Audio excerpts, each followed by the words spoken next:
She feels trapped. Work and save for retirement, but lose eligibility for critical help. Another option? Quit her job. Meet a suburban woman in a catch-22 who's hoping to catch the attention of Illinois lawmakers. CBS 2's Lauren Victory shows us what's at stake. Many of us start our mornings with a routine. Barb Vree gives us a glimpse of hers, stocking the necessities and preparing the essentials for her daughter, Katie. I learned the hard way not to pour my own coffee. Yeah.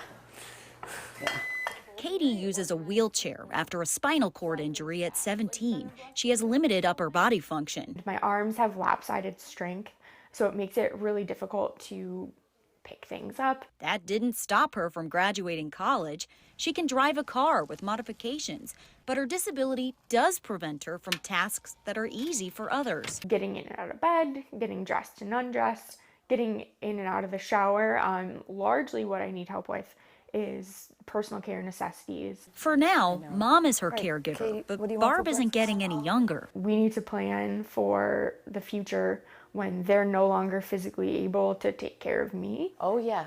I've already had some back issues. So off Katie goes every day to her job as a healthcare coordinator, socking away savings for the inevitable day someone else needs to step in. Without a personal assistant, and I wouldn't be able to get to my job, I wouldn't be able to work. And Katie wouldn't be a productive, tax-paying member of society, she says. While I have the health and strength to do that now,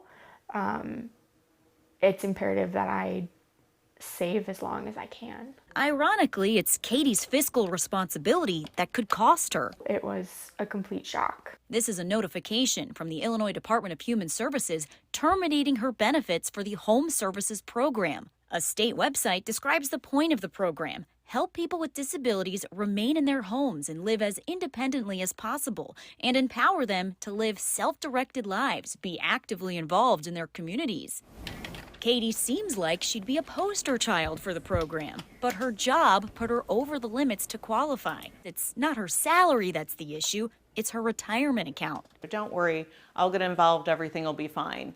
But we've been fighting this now for 3 years, unfortunately. Attorney Amy Delaney is behind this appeal, trying to get the state to reconsider canceling Katie's benefits. She argues that 401k money is not accessible for someone Katie's age, so it shouldn't be counted against her. She's not allowed to touch the retirement account until retirement, or unless there's some sort of catastrophic situation, and Katie has a chronic condition. Rules are rules seems to be the state's take. Eligibility for the Home Services Program stops at $17,500 worth of assets. Katie's retirement savings is about double that.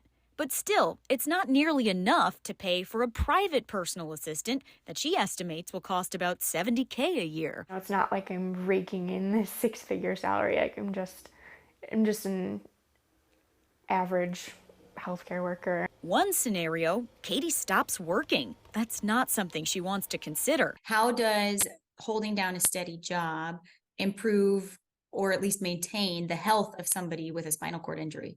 It provides that reason to get out of bed. Dr. Michelle Mead runs the Center for Disability Health and Wellness at the University of Michigan. Her research shows people with disabilities who work report lower rates of depression. In particular, for folks with spinal cord injury, folks who are employed live longer than those who are unemployed. Do you have any sense for how many other people are in Katie's position or could be someday if this doesn't change? Thousands. I absolutely think there needs to be a policy change. It's why Barb and Katie invited us to see their daily ritual.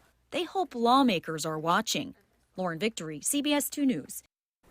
CBS 2 noticed that the benefit Katie wants reinstated through the Home Services Program is meant for people under the age of 60. Most don't retire by then. So why are 401k contributions considered a part of eligibility? We asked if Illinois' Department of Human Services is considering a policy change. A spokesperson said yes. The change would need federal approval then and okay from a state administrative oversight committee.